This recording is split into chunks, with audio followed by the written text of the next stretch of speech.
Welcome back to this week's edition of the Rock and Roll Ghost podcast. This week we have a multi-hyphenate actor, filmmaker, musician, photographer, and apparently, from what I found out from your people, snappy dresser, Adam Goldberg, who's on the CBS show The Equalizer in its third season, correct? Correct. Awesome. How are things going today in New York, Adam? Things are all right. We are in the throes of the move.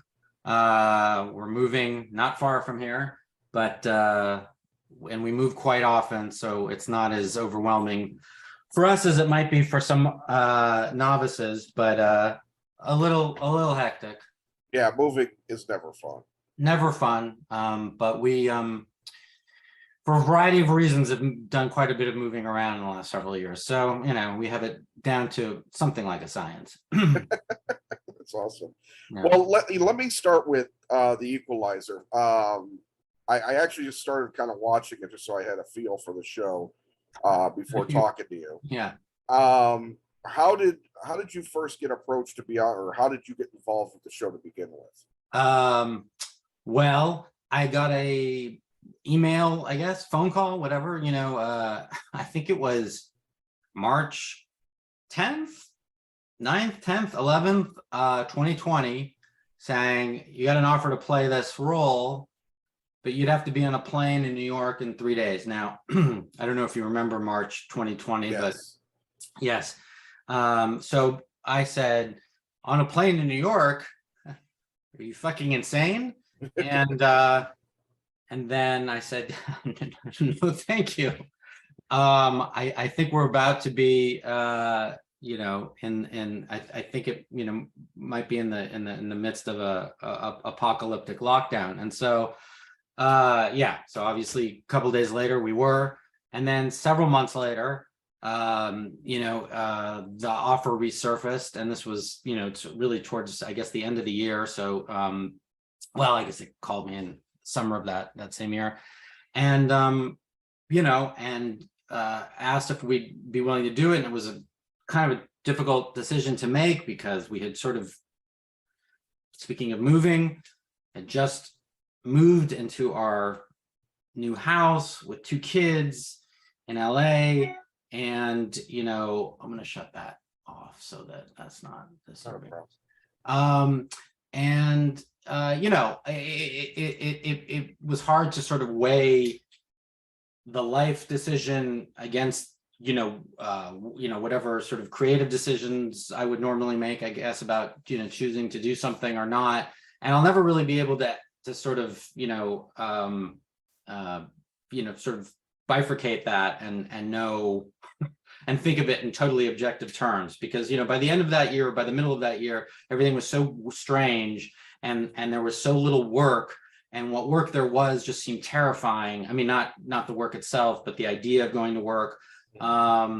This seemed like a sensible thing to do. And also we wanted to get the hell out of Los Angeles. We wanted to get the hell out of our houses. And so we moved outside of the city, in this, where we're living still, in this sort of bucolic place. And it just kind of felt like, the right decision. Whether or not it was going to be one of those things that lived for 10 years or not, it was almost impossible to conceive. And it's always impossible to conceive of those things when you're making a decision like that. But especially given the, the circumstances, in the world at that point. So it just seemed like a good, solid, fun gig. I like the idea of, of Queen Latifah playing this, sort of badass role, and and that was it. Yeah. And presumably it will be on for the rest of my natural life.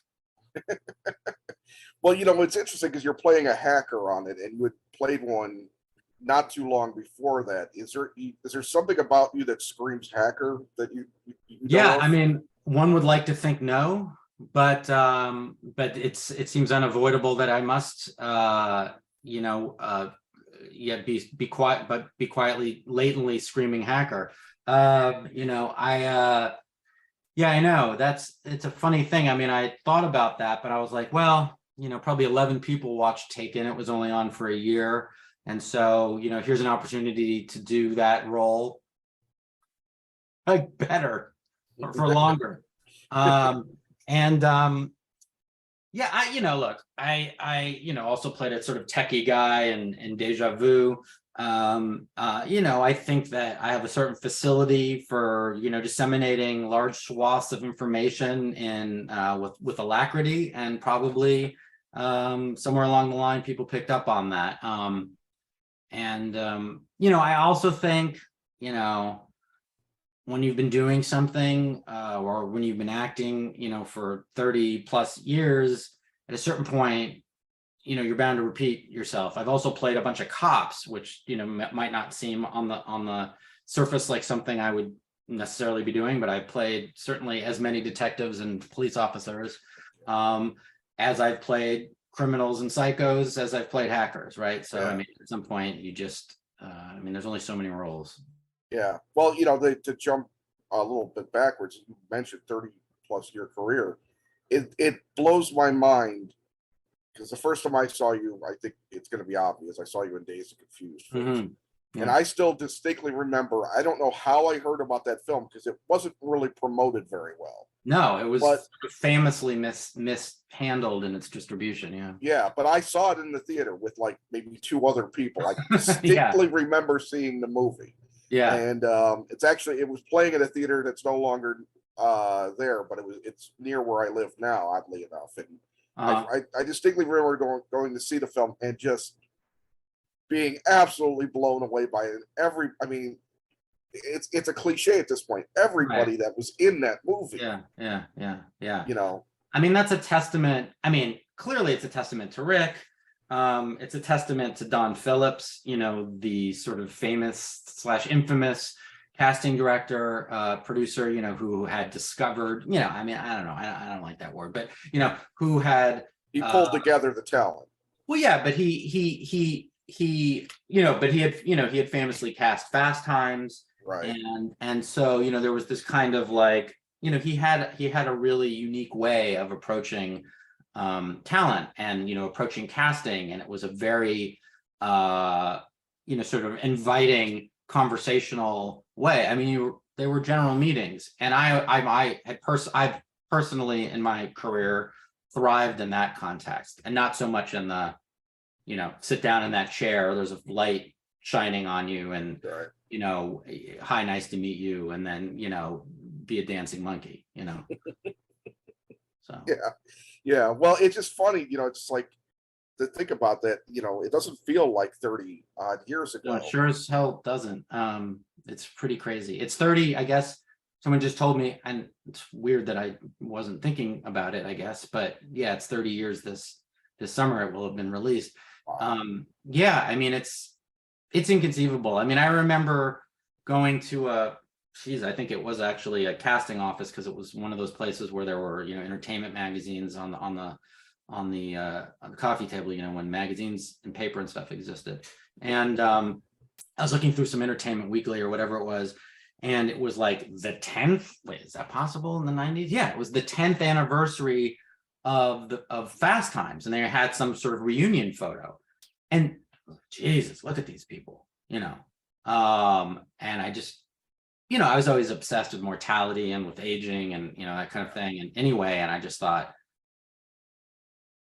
that'll never be me. It'll never be 10 years from now, and I'll never age like that. And here we are 30 years later. It's fucking unreal. And this book now, we did, they did, this oral biography of Dazed, and that was pretty wild, sort of really conjured up quite a few, it's this incredibly seminal experience in my life, which I, often liken to the sort of college experience I really didn't having dropped out of college after a year. But even though it was merely 4 weeks of my life, it was this incredibly concentrated experience. And, but you kind of have your memories, and at a certain point, right, your memories are of your memories. And so it stops. It almost becomes meaningless. They become like things you have on your mantle, right? Your memories, and you look at them every so often, but they start to lose their luster. But by talking to this writer for so long, hours and hours of interviews, you start conjuring, new memories and really have these kind of Bergman-esque flashbacks of the experience. And yeah, it's just, it's wild to sort of, go back in one's mind to that period when you're, 19, 20, 21, I guess I was, and sort of relive it. But yeah, there were, and I think, I mean, and I guess all of us are sort of often asked, whether we knew it was going to be this incredibly sort of, this cult film or this a film of some importance or seminal and all that. And, I always say, well, yeah, I mean, first of all, I think you think that way when you're young anyway about anything. I mean, everything seemed huge. Everything seemed important. Every role seemed like the defining thing. It was long before you realized that everything was, except for a very select few. And, obviously maybe Ben, Matthew, and I don't know, that's about it, are going to have to go back to the drawing board and sort of, just go back to the hustle every time you wrap a job or whatever. But if, even putting that aside, I just think there was something about the pedigree of the people behind the film, of Rick himself, probably primarily, and then certainly of the character of all these people in the film, that really did feel like no matter how it was going to be distributed, and again, it was sort of botched in that regard, it was going to have a life, way beyond just this kind of first film experience for everybody. Yeah, no, absolutely. I don't want to spend too much time on Dazed, but I did want to ask, have you guys ever had like a full group reunion of some sort? Yeah, but it's never been everyone, because I've missed two of them. In fact, the first one was, I think the the biggest one was, you think 2000, so it was the 10 year, it was 2003. And there was a big reunion in Austin, and they showed the film and all that, and I was directing my second film like that week, or I was in Los Angeles, and I thought, well, that's kind of beautiful and ironic and sort of sad, but at least I'm doing this thing which I had which was always really important to me, and in many ways Dazed certainly informed my experience as a filmmaker and whatever. And so so I missed that one. There was another one 10 years later, and when would that have been? 13. 2013, right? Obviously.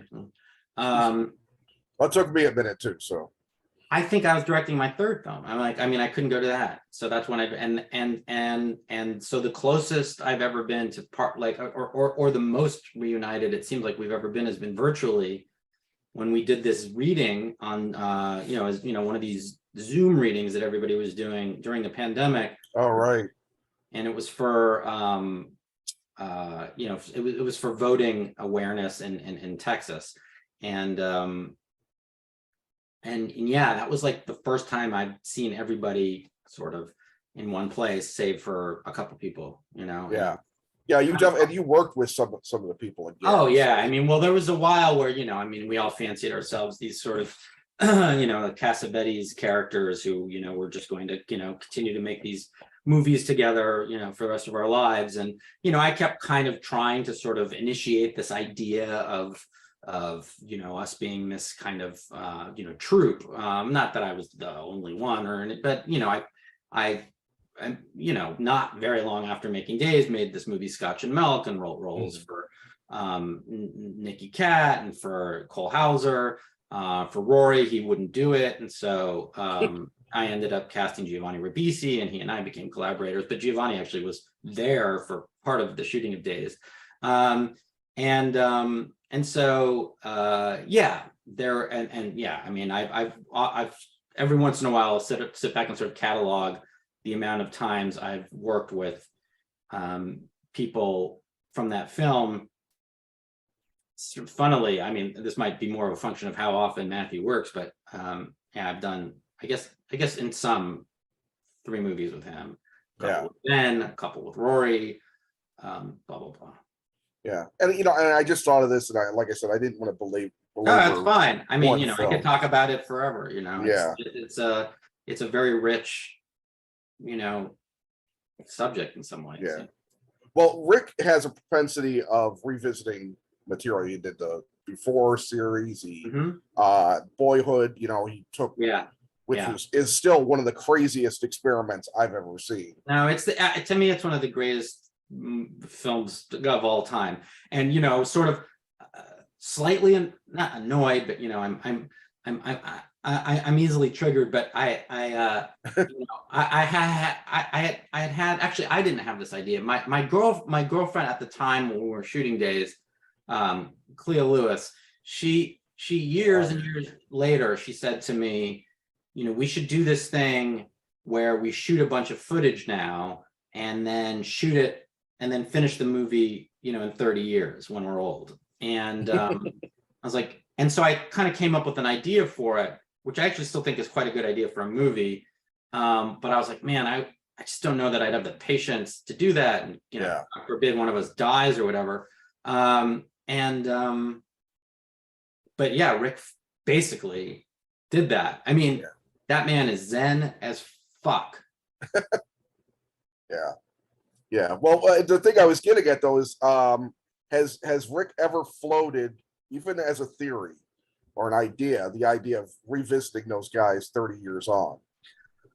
I think that there was always this sort of in the back of everybody's mind, and I'm sure he considered it seriously at some point. I think there was an idea maybe for it being 10 years later, maybe 20 years later. But I think, by the time he made, fuck, I always forget the name of it. He's done a lot of movies. No, but, he did the spiritual sequel to Dazed, as he called it, Everyone Wants Some. Everybody Wants Some.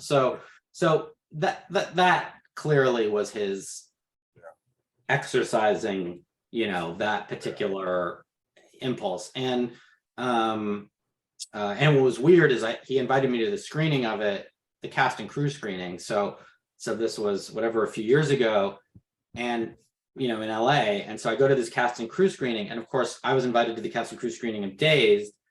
So that's still vivid in my mind, sitting in the the small audience of whoever, not everyone lived in LA, but the people that lived in LA, and walking out and us sort of being like, I always think of that scene in Stardust Memories, Woody Allen, when they're all at the very end and they're all walking out talking about themselves in the film. And so here we were doing that, and here were these kids, 20 years later having that exact same experience.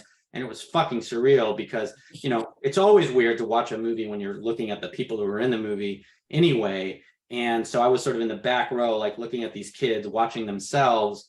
And of course I'm looking at them watching themselves. And then like, there's like another me behind them watching me, watching themselves, and imagining, and remembering what it was like when I was having the exact same experience. And, leave it to Rick to have sort of orchestrated this incredibly meta, sort of experience. But I soft pitched this idea to Rick, in an email to which I don't believe he ever actually responded, at least to that particular part of the thread, where I had said that I always thought the Dazed sequel, and the time has come and gone aging wise, but should have been, or what should be, something relating to 9/11 and what these guys were doing, either the day before 9/11, on 9/11, or right after 9/11. And it was obviously around the time where we would have been the right age to have done that. It occurred to me just because I thought, well, what's a super unifying experience where you would have these people, sort of connected in some way. And it also seemed very Rick in some sense, this idea of, much even like Slacker, how, one thing affects another, affects another, affects another. And, what would engage this otherwise very disparate group of people so many years down the line. I still contend that that's a goddamn good idea, but whatever. It is a cool idea. I mean, and the cliche would be a class reunion. Right, exactly. But that's not Rick. And so like, I sort of channeling Rick, I thought, well, something where people were in a physically different place, but emotionally somehow tethered, or reunified. Anyway. Yeah. Well, no, it's cool. It's a hell of an idea. I know I should have at least written it as like fan fiction or something, right? fan fiction, one of those interesting terms that as guys our age, we've had to come to embrace. Yeah, exactly. Well, getting back to The Equalizer, what, if any, I mean, I don't know, I'm sure you did research, some kind, but what was your research that was different from Taken to this? None. I did my research for Taken. I had a friend of mine who I've known since I was, like 6. We went to kindergarten together, whatever. We were best friends when we were little kids. And he's like a computer genius, basically, and kind of a badass. And I probably did some hacking in his day. And so I remember he had moved many years ago from LA, but we got together. He was in town. We got together and had a lunch, and I just was sort of picking his brain before I was like, I don't want to like be a complete, sort of, novice about this. And, just sort of gave him some, I guess, outlines of what I was doing in the pilot for Taken. And so, I felt I had done due diligence. Look, there are certain things, and the other example I could give you would be when I did the show The Street, which was, supposed to be Darren Star's male answer to Sex and the City, but really it was Darren Star's canceled after 9 episodes on the air.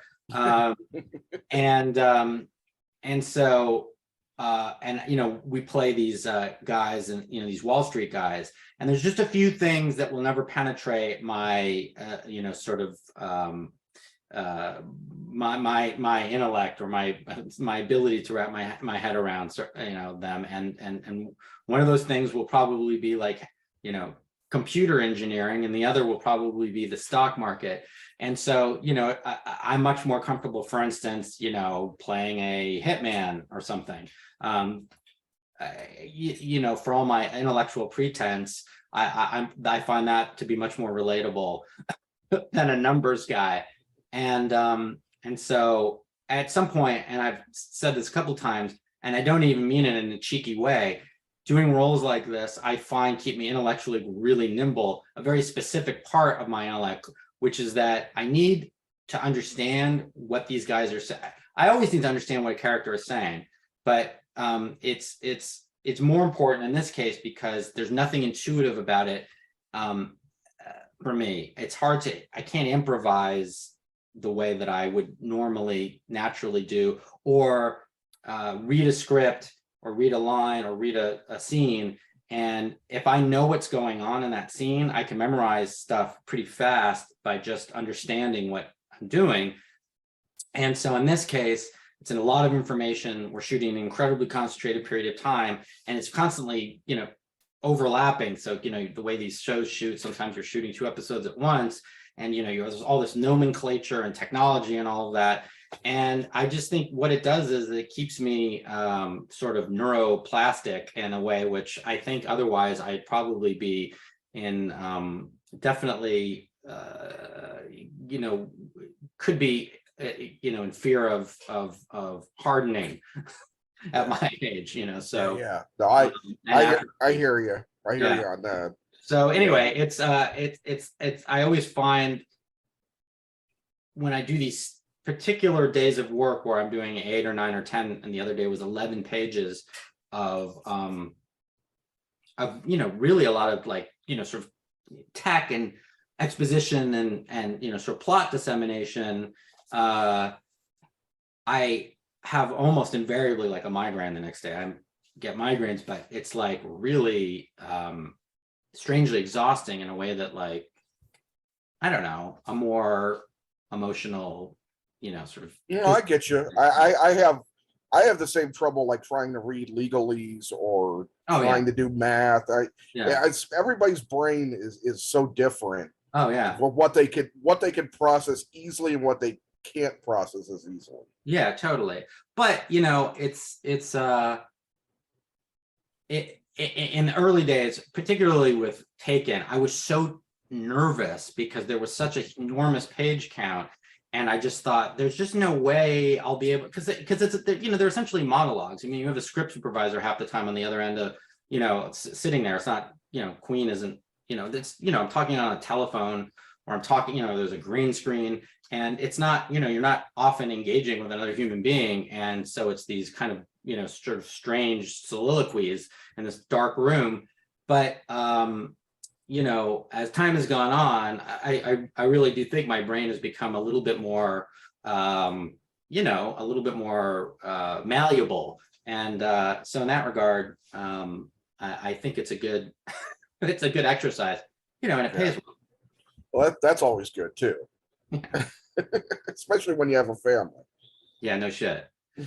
I mean, that is, yes. That's my driving force. Everyone always likes to say, oh, like, how do you choose this role? How do you choose that role? I was like, I look at my 8-year-old and I think, well, how many more years of savings do I need, you know, to put in this college fund?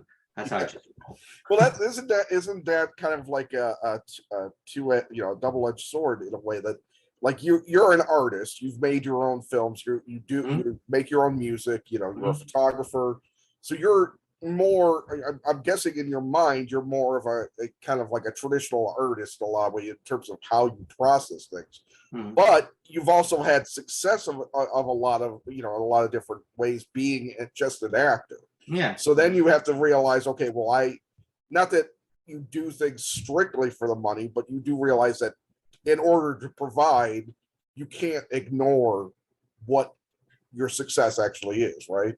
No, I mean, 100%. And you know, I'm extremely cognizant of that. And you know, I consider myself extraordinarily lucky, you know, really, that for the most part, you know, I've been able to, you know, work consistently for, you know, 30 years. And I think it's always a little, you know, people, I think, you know, are oftentimes put in situations, whether it's, you know, in interviews or whatever, where they talk about, you know, how it is they've curated their career. And I really think it's like, you know, a fraction of the, you know, of the acting population who really has any say in what it is that they do.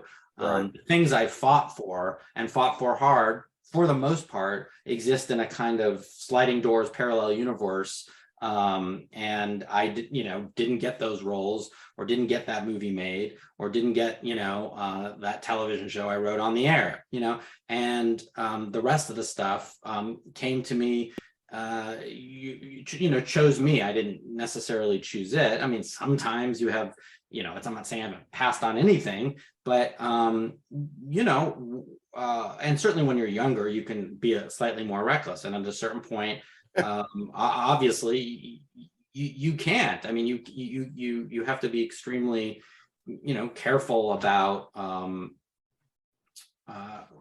essentially, you know, working. And so yeah, but I mean, I've been saying for, you know, I mean, I think, you know, the way I used to put it was, well, you know, acting pays for my, you know, it pays for the ability for me to, you know, sort of make a film for, you know, a year and not necessarily make any money, and more often than not, actually lose money or invest my own money in some way, or make a record. I mean, there was this very fruitful period for me, just, you know, musically, where between 2009 and 2015 or something like that, I made 4 records. I mean, you know, it seems inconceivable now, but it was just, and you know, certainly I would never have been able to do that had I not, you know, worked on probably a TV series each one of those years, you know. But so yeah, there's this balancing act. I mean, at this point, you know, obviously the you know, what I'm subsidizing at this point is you know, my kid's future right now. So, yeah. Well, you brought up the music, and I read this and I was surprised, because I haven't seen the movie in a while, but you were in the documentary about the Flaming Lips a lot, I believe. Yeah, I was in. Yeah, because it was around the time that we were. Yeah, we were working together on kind of a few things. I was in Texas doing. I was there showing I Love Your Work, my second film, at South by Southwest, and Stephen Drozd and I had co-composed the music for I Love Your Work. So Right. Stephen and Wayne had come to South, to the screening of that, and then I went out, and then they had brought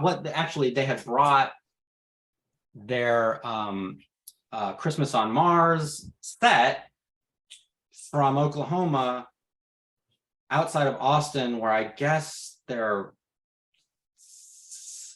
cinematographer lived. And so anyway, we went there on that same trip to shoot 2 scenes from Christmas on Mars. I think only one made the cut. One of them was with Isaac from Modest Mouse, and I don't think that made the cut, but the one with me and Steven did. And then that same day, they must have been shooting the documentary. So there was an incredible amount of overlap with, all of us. Yeah, it's been a while. I've got that DVD in storage. Oh, that documentary is great. It's, to me, one of the great music documentaries. Yeah, I love music In fact, after I'm talking to you, I'm talking to somebody that did a documentary on the Chicago rock band Material Issue. That I just saw last night, and I was like, it's only an hour long, but it's like, even though I'm from Chicago, I didn't really know a lot about them, and this movie gave me. I have to say, I've never heard of them. They were kind of like a modest success.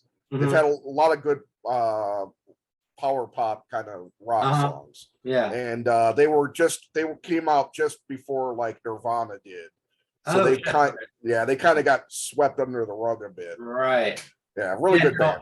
I'm a music documentary fiend. So like when I'm left to my own devices, and Roxanne, my wife, and I aren't trying to figure out what to watch together, it's almost invariably, it's either crime or music.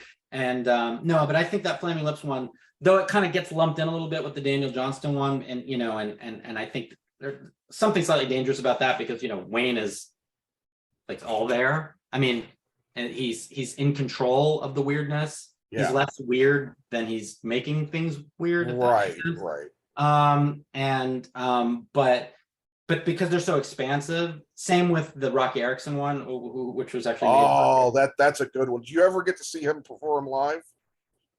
Yeah, he played Lollapalooza here in Chicago one year, and I was sitting there next to Jeff Tweedy of Wilco watching. Oh, nice. Yeah. It was amazing, especially after seeing that movie. It was amazing to see him perform live. I can imagine. Yeah, no, I have my really old friend, producing partner years ago. Her an ex-boyfriend of hers, Kevin McAllister, made that film, and it was one of those things where it was like, it was kind of a joke because he had been making it for so long. So you'd sort of be like, I mean, it's not ever gonna like happen. But that's why it's so good, because same with the Johnson one, it's like, and same with the Flaming Lips one, and anybody and same with Boyhood, anybody who has the grit and patience to do those sorts of movies that span several years like that, man, I mean, what an incredible filmmaking experience that ends up being for the audience. Yeah, I mean, I could sit here and talk about music. I mean, Dig, about the Dandy Warhols and Jonestown. Yeah, sure. That was the one. Yeah, I remember we all had tapes of that where we would pass that one around, VHS tapes. The Wilco one, that's a good one. I think is pretty good. I've seen that a couple of times, and anything that gets just kind of right in there, man. And the really personal. Also, I just love how music is made. I mean, I can just sit and watch people lay down tracks and mix shit forever. Oh, well, that was the thing about that Beatles thing that Peter Jackson did. I could have watched 3 weeks worth of shows. Of course. I know. Because it was just like astounding, because you never got to see them record anything before. No, I think that film is, obviously completely revolutionary, because what it does is it recontextualizes your entire experience of the Beatles, which is so solidified and all of us, and the consciousnesses, of all of us. So the idea that suddenly you have this context for how they interacted. I mean, I had all of these kind of, and I have the Beatles books, the Beatles recording books, all that shit, what amps they use, blah blah. But but there's not, and you have these ideas about how they interacted, but that's so like lore, you know. I mean, and so to see that there was this to that, you know, to the end, this incredible, there was that they were at such a great band, I think is what's you know, I think to me kind of the biggest takeaway. But then also obviously all the emotional, psychological, you know, stuff, and you sort of see like, you know, the idea that George Harrison, I mean, you know, he was just done clearly, and that to me it was like, you know, you want to. I'm sure it would have fallen apart one way or the other, but like he's clearly the catalyzing force behind that, you know. And you never hear, obviously you hear it in the more sort of, you know, derogatory, sexist, and potentially racist iteration of that, you know, being, you know, this Yoko woman. But anyway, but no, I was just like, yeah, I mean, we all just, I mean, yeah, you could have watched the uncut version of that and still been as engaged anyway. Well, I hear he's putting together something that's longer, of course, because it's Peter Jackson. He likes his long cuts. yeah. Well, I mean, how could you? I mean, it's a treasure. I mean, I would love to see. I would love to see something on like Revolver and Abbey Road. You know, just two other records where. I mean, I guess Sgt. Pepper too. I've just never been that big a fan of that actual record. Sgt. Pepper is kind of like a weird one. Yeah, it's because it's so universally praised that you almost kind of like, you know, it's almost like, I don't know, you're just being told something's great all the time. Sometimes you're like, maybe it's not so great. Also, I guess I just never. To me, it's dated in a way that those other records aren't, and like, you know, it just feels almost more like a curiosity, and like, to me. What they were like, this to me, the psychedelic stuff, as far, you know, like to me, it doesn't get any better in a way than Revolver. And then sort of afterwards, when they kind of go back to this more, you know, sort of, you know, band oriented thing, which really, I think, sets up all these 70s, you know, kind of singer songwriter bands, you know, and that real 70s sound. I mean, that's what I love about Abbey Road too. Anyway, whatever. Well, I personally think Magical Mystery Tour is the psychedelic album. Yes, absolutely. I 100% agree with that. Like that's absolutely, that's and I just musically like it more. It feels less tongue in cheek, and it feels more. It just, I think it holds up much better. I agree. Yeah. Well, I got one film I want to talk about. Then I'm gonna ask you some like kind of like your just automatic response when I mentioned certain people, but you were in Saving Private Ryan, which I still remember when I saw that film. Such an insanely visceral film, and it took me years to not hate Jeremy Davies for not shooting that guy that killed you. No, when we did the press junket for that, they paired me with Jeremy, and I guess they knew what they were doing, because the reactions they elicited from every journalist that walked in the room, and this was, you know, probably to this day the most press I've ever done for anything. It was just, you know, a 3-day thing, 12 hours in a room, and people were so mad at him, and it was like, dude, I know the guy's an actor. I know, but it was like, it was such a visceral response to like that your character wouldn't have been dead if he had not been such a fucking coward, you know. I know. It's like it's one of those incredibly frustrating scenes, I guess, where, you know, you hope it's gonna wind up different, you know, each time you watch it. Well, what a fight too. I mean, God, Steven really had you just be a guy that was not gonna go down easy. No, I mean, and you know that there were, I feel like it doesn't get talked about that much, or maybe it does, I don't know, but you know, there were a lot of iterations of that script. I mean, we were getting pages the way that you get pages on a TV show, you know, where things are changing dramatically. I mean, first of all, when I got the part, it wasn't written there. I didn't know what part I got. Then I went in to go read the script after I'd gotten the role, you know, and, you know, at the casting office behind locked doors or whatever. read it, and I was this, okay, so I'm like this Jewish soldier, wise ass guy. Then I go to boot camp, get out of boot camp, or they sent us a script while we were there, I think violating their rule, which was that, we weren't supposed to refer to each other as anything other than our character names and not talk about Hollywood or anything. And suddenly I was a kind of a dopey, kind of like dumb guy. And yet there were still some things left over from being a wise ass. And that was like the first day of shooting, and because we only had 2 days between the boot camp and shooting. And I said to Steven, I was like, this is left over from this, and I'm confused. He's a hodgepodge. And then Steven calls over. I don't remember who was kind of, I guess, a writer's assistant over, and then they sort of reverted the whole thing back to essentially what it was, which was being a wise ass. And, so for the longest time, I was just shot. I was running, I get shot, that's how I die. And, according to, I guess, the lore, or to Dale Dye, the military advisor, Captain Dye, he suggested, based on boot camp, everyone kind of had their strong suit. I guess I was pretty good with a bayonet, fixing a bayonet, knife work, whatever. And so he thought I should get into a hand-to-hand combat situation. And so that might have been a Captain Dye suggestion, but the visceral nature of it, the gruesomeness of it, certainly was something that Steven talked to me about for the days preceding the shoot. And we both really wanted to make it as horrifying as possible. And it was apparently so horrifying in the original cut of it that his longtime projectionist back in Los Angeles, I guess, said, you can't put this in the movie, or, that it was like pornographically horrifying, that it was just too much. I don't remember if he thought that of the entire scene, like sort of writ large, or if he meant in the version of the cut at the time. I remember doing a little bit more than what you end up seeing,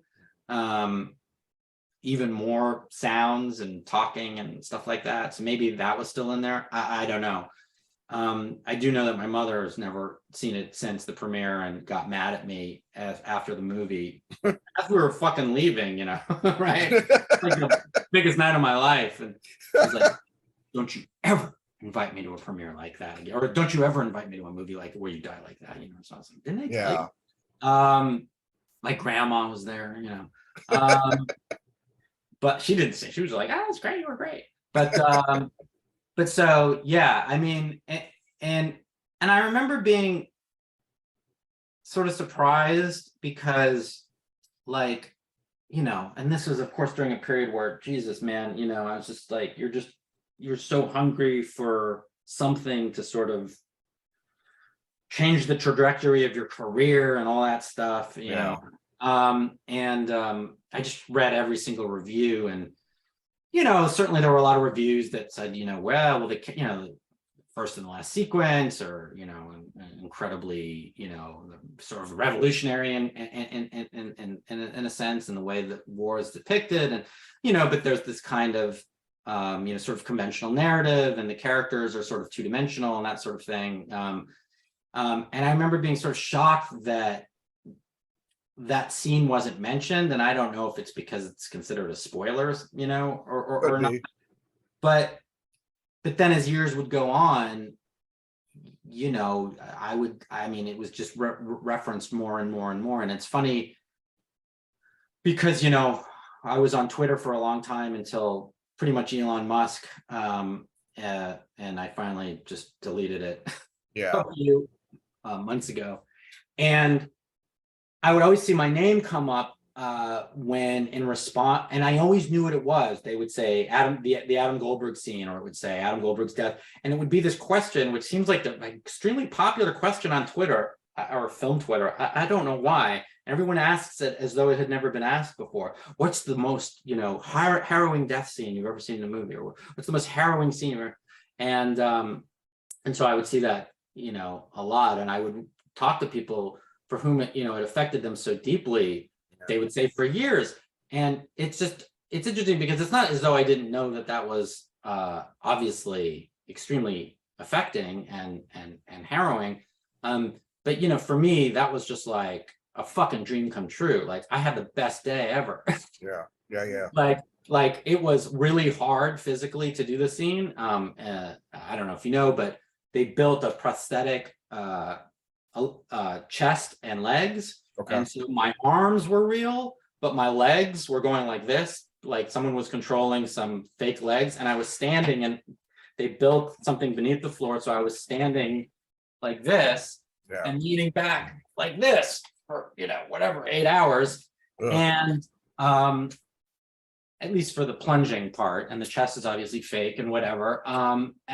But it was just like so deeply cathartic. So, you know, it was cathartic as an actor. It was cathartic as someone who really, again, just has these kind of, you know, has always been obsessed with his own mortality. And so I always say that, you know, that scene and the dazed fight scene were these kind of, you know, at least at the time, they were these kind of bookends, these complementary pieces, you know, for me. And it's funny because, you know, in both situations, you know, well, in one I die, and in the other I get the living shit kicked out of me.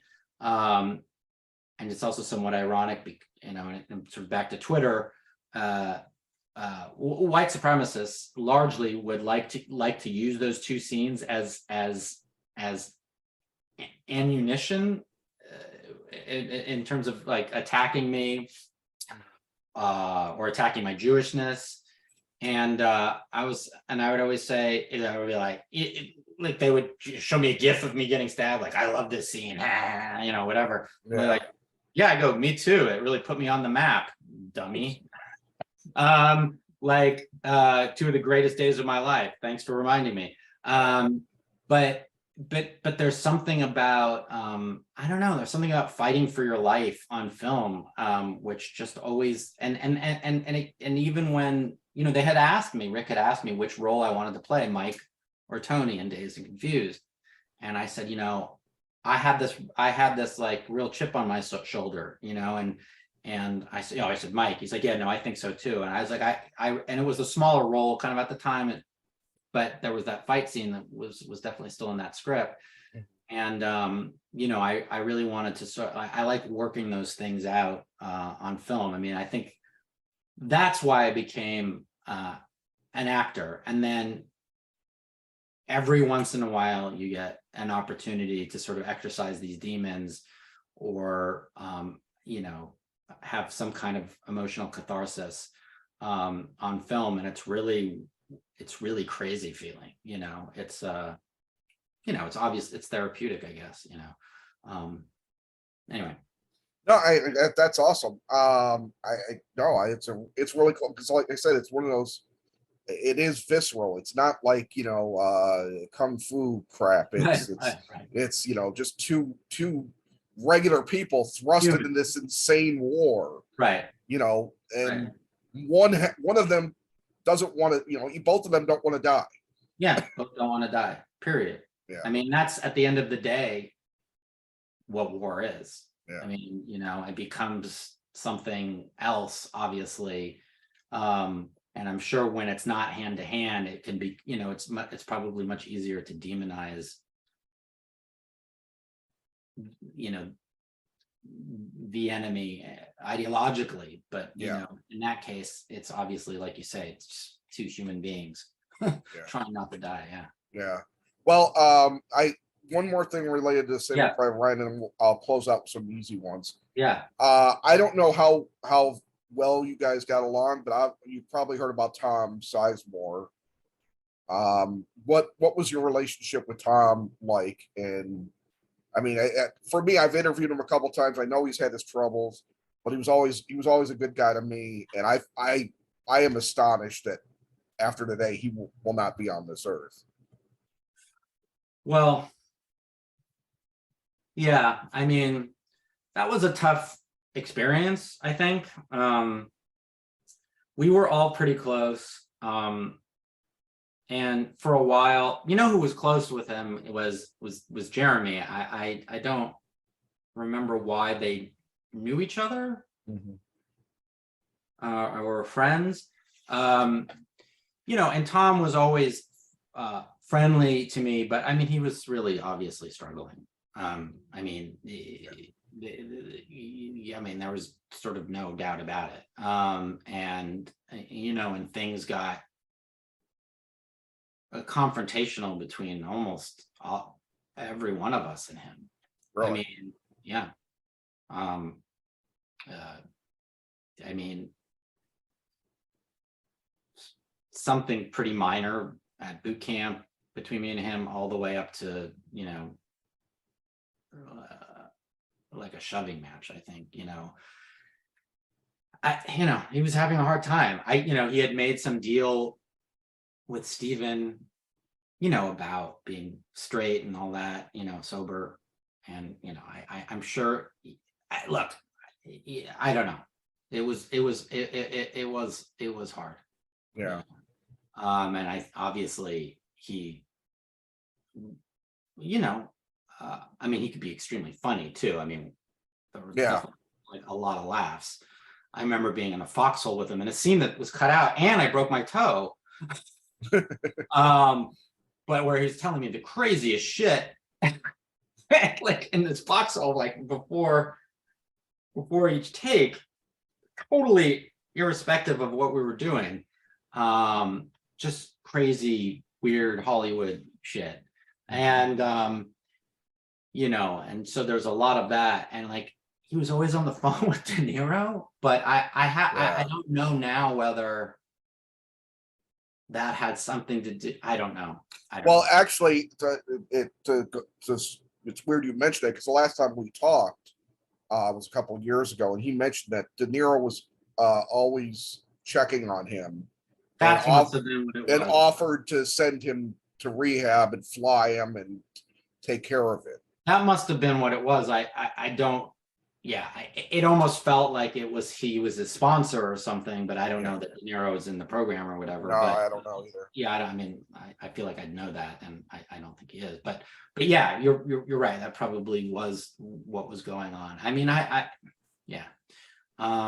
It's just sad, because I mean, he for the most part seemed like he had things together. His career wasn't what it used to be, but he was working. I mean, I just looked at his credits on IMDb, and it's 265 movies. Jesus Christ.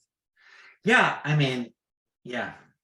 No, I mean, he managed to continue to sort of I guess keep himself I mean, he's obviously really resilient. But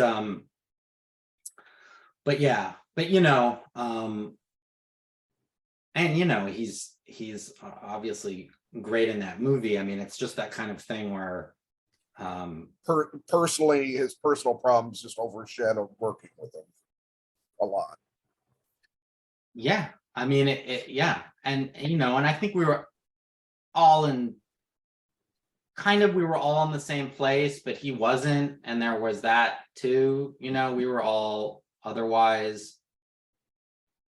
I mean, I had been working. I mean, everyone was a little bit different. I mean, that was like Vin's first movie, but essentially we were all, pretty young guys. Well, that's an insane cast too, especially when it's led by Tom.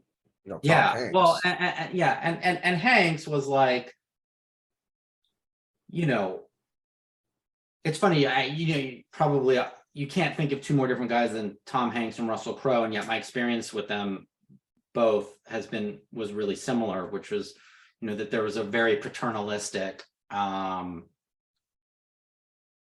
slash fraternalistic experience, with them, where there's just constant hanging out and sitting around together, and really, there was no kind of red rope, velvet rope between, the two of you or whatever. And, right. And that was essential for that experience, I think. I mean, Tom Hanks was upset the day he met me because I never returned his call, because when we were about to shoot, I guess he called everybody to say hi. And he left a message on my answering machine, which at the time said, "Hi, this is Jim Rockford," because I was living in a mobile home on PCH, and he left a message, and I didn't call him back because I guess I just thought, like, I don't know, you don't call Tom Hanks. I mean, that doesn't make any sense, right? So, and he's like, what's the matter? You can't call somebody back? I was just like, I don't know. And I just remember that first day where all of us were sitting in a room, and it was just, he was just like, he just made it very clear from the outset that this guy was going to be a team player, and had your back, and it's just that's very fucking rare, and yet I've had that experience a couple times, and it's been very nice. Well, I mean, I've taken up a lot of your time, Adam. Yeah, no problem. It's fun talking to you. I really appreciate you taking the time today to do this. I'd have you on anytime, Great, if you'd like to talk some more. But look for Adam on The Equalizer, which is on CBS. It's on its 3rd season. It's actually a fun show. I'm not big into network TV, but I like the show, so I'm saying that. Listen, I don't watch network TV. It's too many commercials. Yeah. Well, I watch it on Paramount Plus, where I don't have any commercials. So there you go. Must thumbs be like up on that. Yeah, it must be like 28 minutes long without commercials. Well, it's probably, I think all network shows are like 42. Yeah, right. That sounds about right. Yeah, 18 minutes. That is a lot of wow. That's 18 minutes. Yeah. That's insane. I know. No wonder we can shoot an entire episode in 9 days. Now it makes sense. Well, see, think about it when we were younger. You couldn't. All you could do was turn the channel, maybe, and then you'd miss something else anyway. I know.